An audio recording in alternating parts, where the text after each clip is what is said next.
Anyway, Bret announced a solo single this week. Okay. For some song called Back in the Day. And it just raised a thought in my own head. This has nothing to do with any news thing. I'm just curious what your take is. Does Bret give a shit about Poison other than taking it out to make money? No. I think he just uses it to prop up his solo project. Sure, now. Of course. Well, Bret doing his solo thing, he's 100% in charge. Right.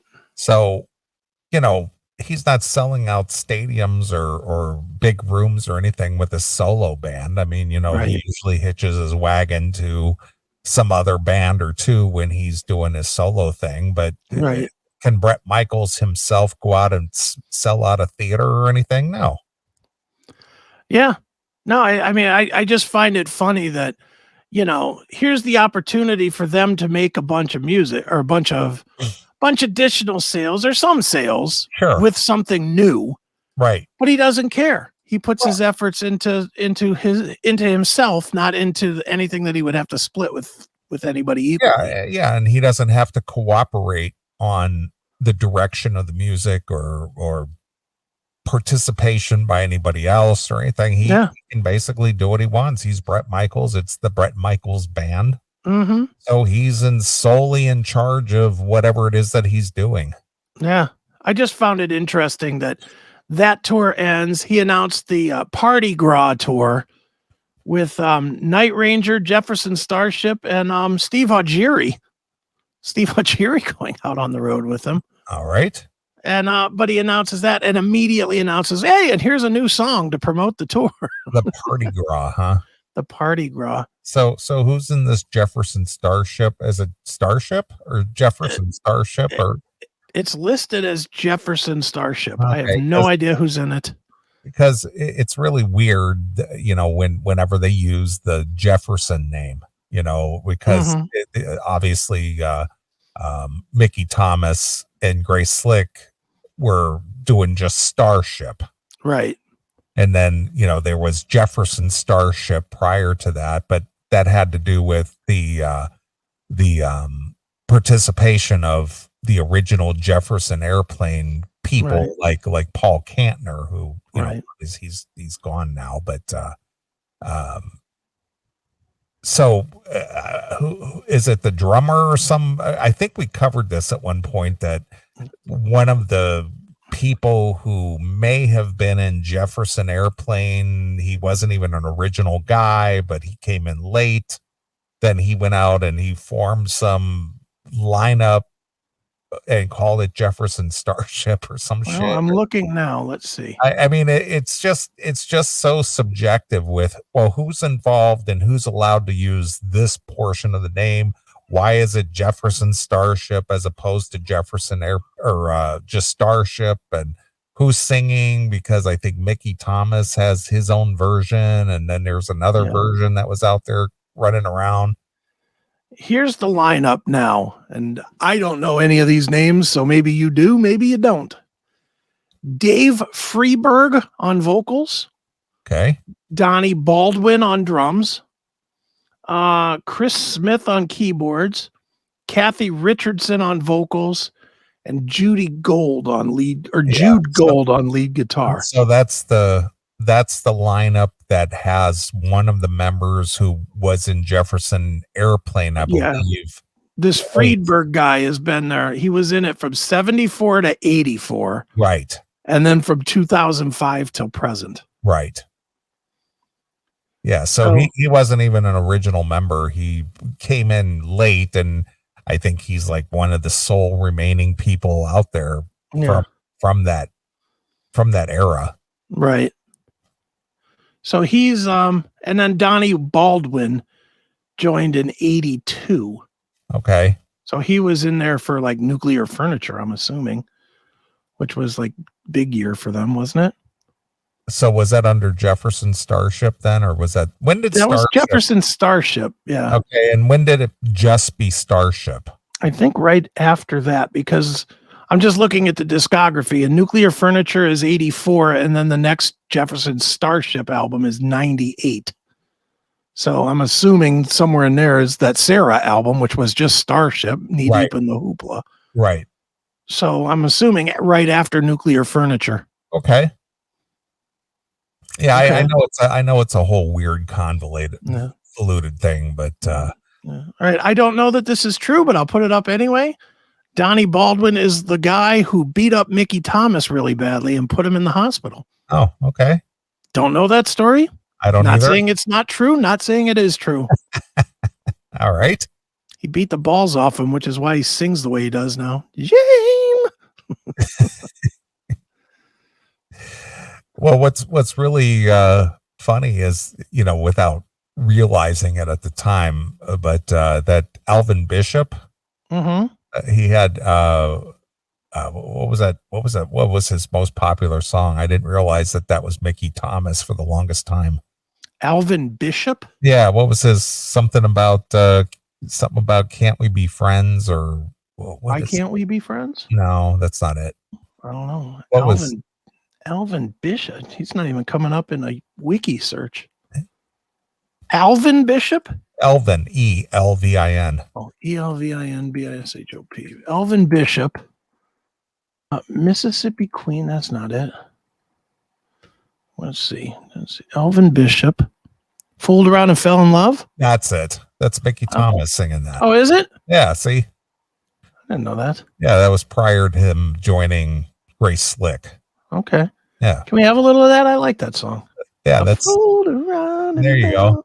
And then what's really weird is when I was working in a club in California, Alvin was out there touring around, but for some reason he was kept prevented from playing that song live. Why? I don't know the reason. Okay. So again, it's just a whole weird thing. Yeah. Just band bullshit. Yep. And that's been played 138 million times on Spotify. I believe that. That's a good tune.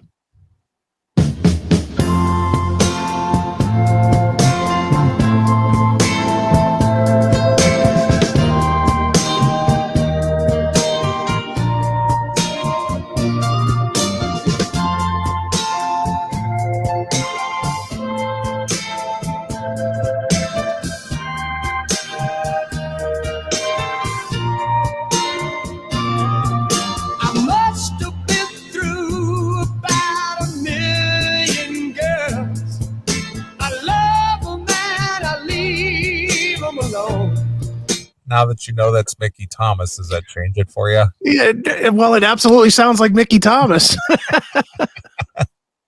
I didn't care how birds they cried, no sir. The tears left me cold as a stone. But then I fooled around and fell in love. I fooled around and fell in love.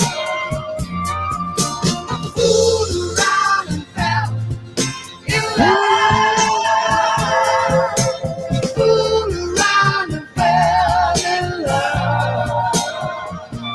It used to be when I see. All right, there you are. Yeah, that's absolutely Mickey Thomas. I would have never known.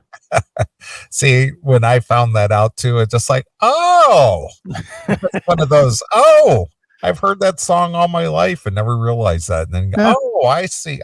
Now I hear it. Yeah, I've always liked that song. I didn't even know it was Elvin Bishop. Yeah. I don't know who I thought sang it, but I didn't know it was Elvin Bishop, let alone Mickey Thomas. Sure. See, I educated you tonight. That's right. Well, you know way more about like who's in what band than I ever did. Oh, that part is true. I just kind of, I'm always curious about that stuff, Yeah. Like I'm one of these people who will watch a movie and then I'll watch the credits real close and I'll like pause the credits and, read different things just out of curiosity, just because I recognize something in the movie or whatever. And I go, I wonder if that's such and such place, or I wonder if that's a song from this or that and the other, or wonder who wrote that, Right. It's one of those things. It's just trivia for me, I'm like a sponge of trivia. That's right. Too bad I don't know anything that makes me rich. Too bad you don't go to the bars. You could win big at the trivia contest every Tuesday night on 2-for-1 wing night. There you go. Yeah. So as you were saying, Bret Michaels is out there doing the party gras. Yeah, he has the party gras going on, and this led me just to. I didn't know if you wanted to take a listen to what our old favorite Steve Augeri is doing now. What is he doing? He has a new album. Oh, does he? It's on Spotify if you want to pull it up, and we could sample a couple of songs. Is it under his name then? It's under Steve Augeri. It's called Seven in the Hard Way or something like that. All right. So he must have gotten his vocal problems fixed a little bit, maybe. I don't know. We'll see what you think. All right. So this is called Seven Ways. Something like that, whatever it's called. 7 Ways Till Sunday. Yeah. All right. He's got a lot of songs, 11 songs on this album. Mm-hmm. This was released the day before Christmas. That's right. All right. Any particular song? You can play whatever you want. I just want you to hear his voice on a few tracks and see what you think. All right. Well, this is the hit song, apparently, because this one has got the most plays on Spotify, called Bated Breath. Yeah. Mm-hmm. All right. So let's take a listen to former Taiketo vocalist. Yeah, he was in Taiketo, right? He was. Yeah. Taiketo vocalist Steve Augeri. With bated breath and bended knee, I pray in earnest she comes back to me. Without a word, without a fight, I let her slip away into the night. Oh, well, I'm strong, but I'm not that strong.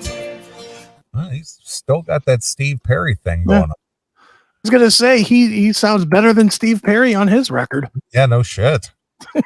He doesn't have denture grip slip. No, not at all. Sounds like his teeth are rooted in place. Where the world loosens its grip on me. Oh, when time tells when all else is fair, I'll be waiting here with bated breath. With heavy heart upon my sleeve, where my emotions for the world to see. All right. Well, that one doesn't sound too bad. No, I wasn't trying to say it sounded bad or good or whatever. I just wanted to see what you thought, considering he was thrown out of the band because he quote unquote couldn't sing. Well, they were playing a lot of backing tracks, and I mean, he did, admit that he was having vocal issues. Sure. So this one is just called Magic. Okay.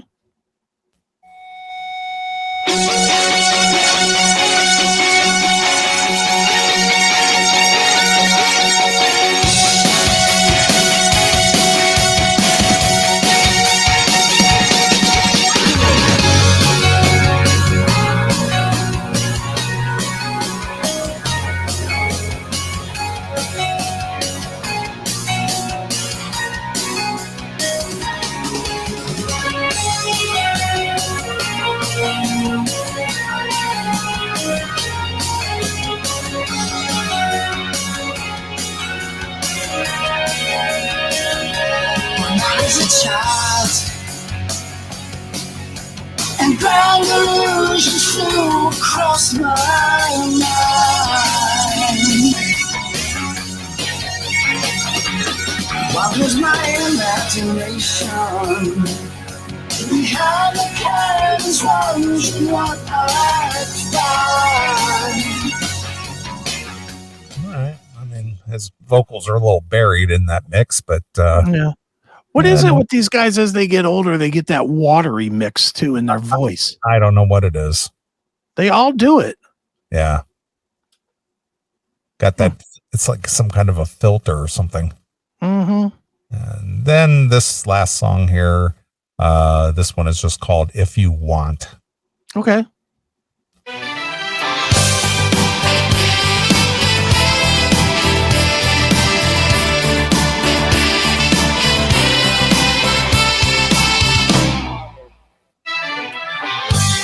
Life takes a holiday.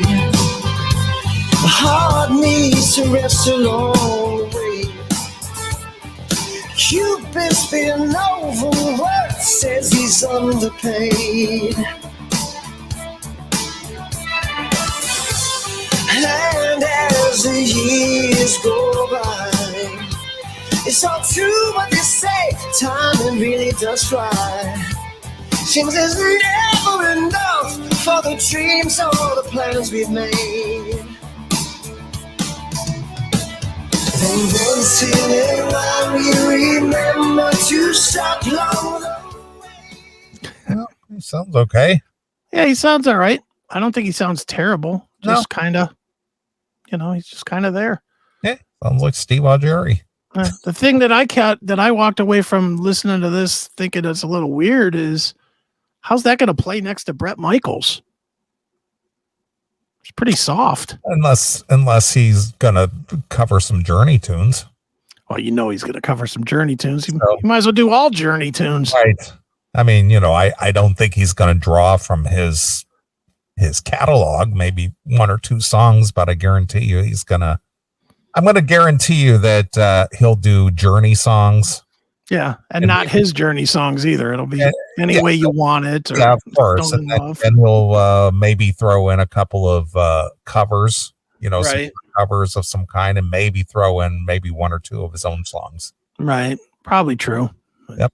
That's kind of how I call that. Yeah. Just an interesting tour that's going to be going on this spring, I guess. So yeah. Well, he's got quite a few. Trying to see what his whole discography is here. They're all singles. That's the real problem. Is that what it is? Yeah, he's released a ton of singles. All right, I see. Yeah, they're not albums, they're just singles. I guess this must be his first full-length album then, huh? Yeah, I think so, yeah. Okay. All right, get you. Mm-hmm. So anyway, that was that story, was the Bret Michaels was. Do you think he gives a shit about Poison? And I think he does not. I don't think so. It's just his cash machine. It's like the funds are running low and an opportunity pops up that, Poison can go out there and play a summer tour. Right. He's on board. Yeah. But, something tells me, and again, I don't know this to be fact. I'm just guessing here. I'm guessing that he's not really friendly with the other guys. Yeah, I would think that too, because you don't see any pictures of them other than at those shows hanging out or whatever. You don't see CC DeVille showing up at a Bret Michaels show or whatever, or collaborating with anybody, or allowing anyone to guest on one of his records or anything like that. Right. It's Bret Michaels and Bret Michaels only. That's right. Yep. So yeah. So. Yeah, well, I mean, just interesting to see what's going on out there. It's a far cry from the day when they all were saying, "We're brothers till the end, man." Mm-hmm, sure. The end is here, and they ain't brothers anymore. Right. Well, they're brothers when it comes time to go out there and make a few shekels and, fill up the bank accounts again. Yeah, exactly. Then they're brothers in banking. Right, of course. Well, maybe that's the best way to be, as opposed to, Motley Crue, who, they go out there and, they're Motley Crue. Yeah, well, they're banking and they hate each other. Right. I guess maybe that is the way it is right now. Sure. So, thanks for checking out this episode of The Classic Metal Show. Get all of our episodes uncensored at www.theclassicmetalshow.com. Join us weekly from 9 p.m. till 3 a.m. Eastern at www.cmsradio.net. Participate in the live chat room at www.chatandkill.com. Once again, thank you for checking out The Classic Metal Show with Neeley and Chris. Hail and kill, fuck you, pal, and hand job!